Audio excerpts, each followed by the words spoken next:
নমস্কার বন্ধুরা, কেমন আছেন সবাই? সানি সৌরর একটি নতুন ভিডিওতে আপনাদের স্বাগত জানাই। আজ যে পর্বটা নিয়ে এলাম আপনাদের মাঝখানে তা কিন্তু আপনাদের কাছে একদমই অজানা নয়, যার জন্য আপনারা অগ্রিম অপেক্ষায় বসেছিলেন। আজ কিন্তু সেই ভিডিওটা আপনাদের মাঝখানে নিয়ে এলাম। এক কথায় বলতেই পারেন যে আপনাদের অপেক্ষার অবসান আজ আমি ঘটাতেই এসেছি।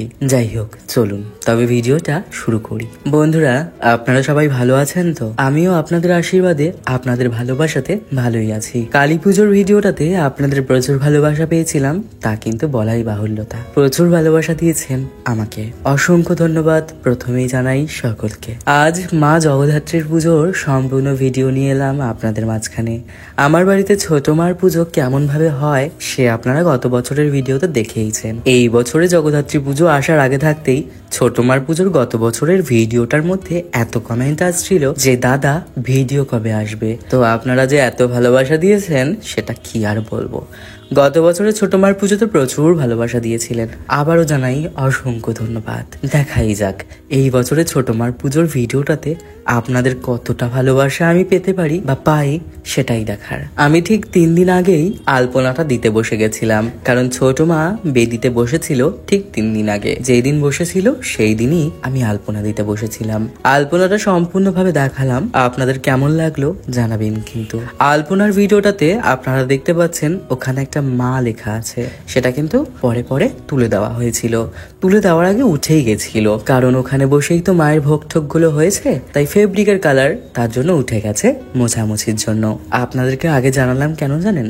কারণ মা শব্দটা তো, তাই আপনারা বলবেন হয়তো যে দাদা মাটিতে মা লিখেছেন ভালো কথা, কিন্তু সেটা যেন পায়ের তলায় না আসে, তার জন্যই বলে রাখলাম। মা শব্দটা যে শুধুমাত্র মৃন্ময়ী রূপেই আসে তা কিন্তু নয়, চিন্ময়ী রূপেও আমার জন্মদাত্রী মায়ের শব্দটা আসে। মা মানে কোনো বিকল্প হয় না। যাই হোক বন্ধুরা, একটা কথা কিন্তু আগে থাকতেই বলে রাখছি, ভিডিওটা কিন্তু অনেক বড় হতে চলেছে। আমি অনেক কেটে কুটেও বেশি ছোট করতে পারলাম না ভিডিওটা, তাই আপনাদেরকে আগে থাকতেই আমি স্যালেন্ডার করে দিলাম যে ভিডিওটা অনেক বড় হতে চলেছে। আপনারা একটু হাতে সময় নিয়ে এসে বসে ভিডিওটা উপভোগ করবেন। আমি কথা দিচ্ছি আপনাদের ভালোই লাগবে। আপনাদেরকে খামোখা আমি নিরাশ করব না। আপনাদের অপেক্ষার যে কালে অবসান ঘটাতে এসেছি, ভালো কিছু উপহার আপনাদেরকে আমি দেবই বটে।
জানেন বন্ধুরা, এই সময়টায় আমাদের বাড়িতে কারেন্ট চলে যায়। ঠিক লাড্ডু আর নাড়ুটা করার সময় কারেন্ট চলে যায়, যার ফলে অন্ধকার অন্ধকার ক্লিপগুলোই আপনাদেরকে দেখতে হবে। এরপরে তো আরো অনেক কিছুই রয়েছে, দেখবেন আর বুঝতে পারবেন যে কি ঘটেছিল।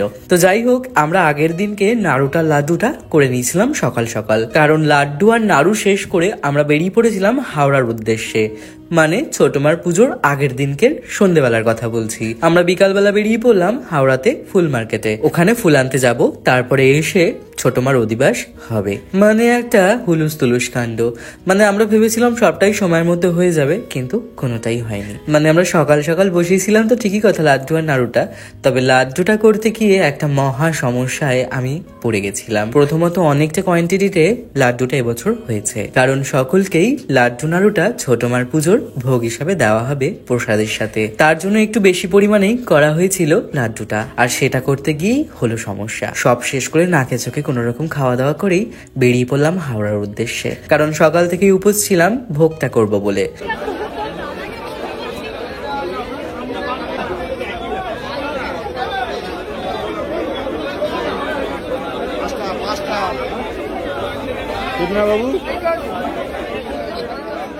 তো বন্ধুরা, আপনারা দেখতেই পেলেন যে হাওড়া মার্কেটে কেমন হুলুস তুলুস কাণ্ড হয়েছিল জগদ্ধাত্রী পুজোর আগের দিনকে। আমরা প্রতি বছর জগদ্ধাত্রী পুজোর আগের দিন ভোরবেলা গিয়ে মায়ের জন্য ফুল নিয়ে আসি, তবে কালক্রমে আমাদের আর গিয়ে পৌঁছানো হয়নি ভোরবেলাতে, অনেক কাজ ছিল তো তার জন্য। বিকালের মার্কেটে গিয়ে আমরা বুঝতে পারলাম কেমন ভিড় হয় সেই দিনটা। যেমন ভিড় হয়েছিল ঠিক তেমনই দামও ছিল আকাশ ছোঁয়া। মনের মতো করে তেমন ফুল মায়ের জন্য কিনতে পারিনি, আসলে পকেটটাও তেমন গরম ছিল না, যার জন্য যতটুকু ক্ষমতায় কুলিয়েছে নিয়ে এসেছিলাম মায়ের জন্য কিনে কাটে বেছে বেছে। তারপরে ফিরলাম বাড়ি, অধিবাস সারলাম আর সারলাম বাইরের সাজানো গোছানোটা। দ্বারঘরটাও বসিয়ে দিয়েছিলাম সময় মতো, বাইরেটাও যেহেতু প্রত্যেক বছর সাজানো হয় সেটাও করে ফেললাম সময় মতো। এরপর একদম দেখা হচ্ছে আপনাদের সাথে পরের দিন ভোর ভোর থেকে।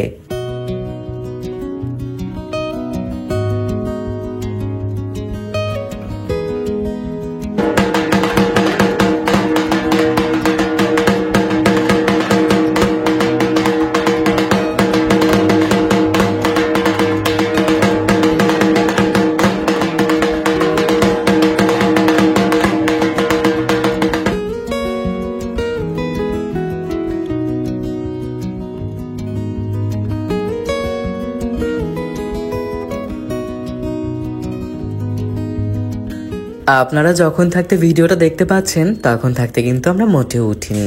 আমরা উঠেছিলাম ভোর 4টে, ঠিক 4টে বলাটাও ভুল, আমরা 3:30 নাগাদ উঠেছিলাম। উঠে স্নান পর্ব সেরে আমরা বসে গেছিলাম মায়ের জন্য ভোগ সামগ্রী প্রস্তুত করতে।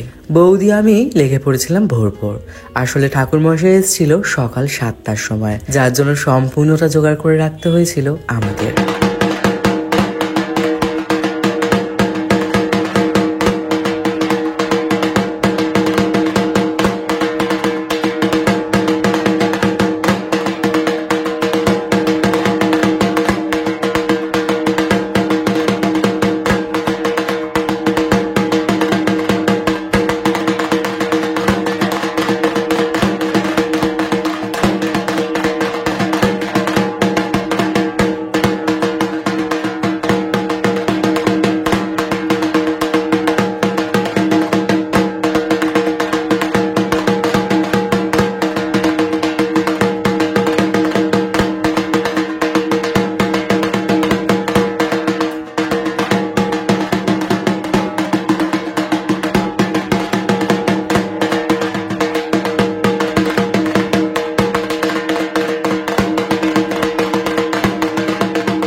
বন্ধুরা, শুরুতে বলেছিলাম মনে আছে তো যে আর কি কি ঘটে সে আপনারা দেখতেই পাবেন। দেখলেন তো, মাকে পূজা নেওয়ার প্রস্তুত করার সময় আমাদের বাড়ির কারেন্ট চলে যায়। শুধু আমাদের বাড়ির নয়, আমাদের পুরো এলাকাটাতেই কারেন্ট চলে যায়। আমাদের এখানে ট্রান্সফরমার যেখানে আছে সেই ট্রান্সফরমার ওখানে একটা লাইট পোস্ট ভেঙে যায় আজকের দিনেই, মানে পুজোর দিনেই। কি করব সেই মুহূর্তে কি করব কিছুই বুঝে উঠতে পারছিলাম না। আমাদের বাড়ির পুজোর ঢাকের শব্দে কিছুই শোনা যাচ্ছিল না যে বাইরে সিএসসির লোকেরা এসে অ্যালার্ট করে দিয়ে গেছে। আমাদের পাড়াতে এসে বলে গেছিল সকালবেলা কারেন্ট যাবে, আসবে সেই সন্ধ্যের পর। আমরা শুনে একদমই ভয় পেয়ে গেছিলাম। পুজো তো হবে ঠিকই কথা, কিন্তু আপনাদের মাঝখানে ভিডিওটা আমি কিভাবে তুলে দেবো? অন্ধকারে তো ভিডিও তুলে দেওয়া সম্ভব নয়। আপনারা দেখতেই পাচ্ছেন যে অন্ধকারের মধ্যে কিভাবে মায়ের পুজোটা হচ্ছে। প্রায় বিকেল অবধি অন্ধকারের মধ্যেই মায়ের পুজো হয়েছে। যতটুকু পেরেছি এমার্জেন্সি দিয়ে মায়ের পুজোটা সম্পূর্ণ করার চেষ্টা করেছি, আর যতটুকু পেরেছি ক্যামেরা বন্দি করেছি ওই অন্ধকারের মধ্যেই। তাতেই আপনারা দেখুন। তবে শেষ পর্যায়ে এসে কারেন্ট আসবে, আপনারাও ভালো করেই ভিডিওটা উপভোগ করতে পারবেন।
তো বন্ধুরা, আমার এই বছরের জগদ্ধাত্রী পুজো ভগবানের আশীর্বাদে সম্পূর্ণ করলাম, আর সাথে ছিল আপনাদের ভালোবাসা। সবশেষে যাওয়ার সময় একটা কথাই আপনাদের থেকে জিজ্ঞাসা করব যে ভিডিওটা আপনাদের কেমন লাগলো, আর কারা কারা ছিলেন অবশ্যই জানাবেন। ভুল ত্রুটি করলে মার্জনা করে দেবেন নিজ গৃহ সন্তান মনে করে। আজ তবে আসি, শেষ পর্যায়ে ছোট মাকে কেমন লাগছে আপনারাই দেখুন। আর আপনাদের জন্য রইল প্রাণ ভরা ভালোবাসা অন্তর থেকে। ভালো থাকবেন, সুস্থ থাকবেন, আবার দেখা হবে খুব তাড়াতাড়ি।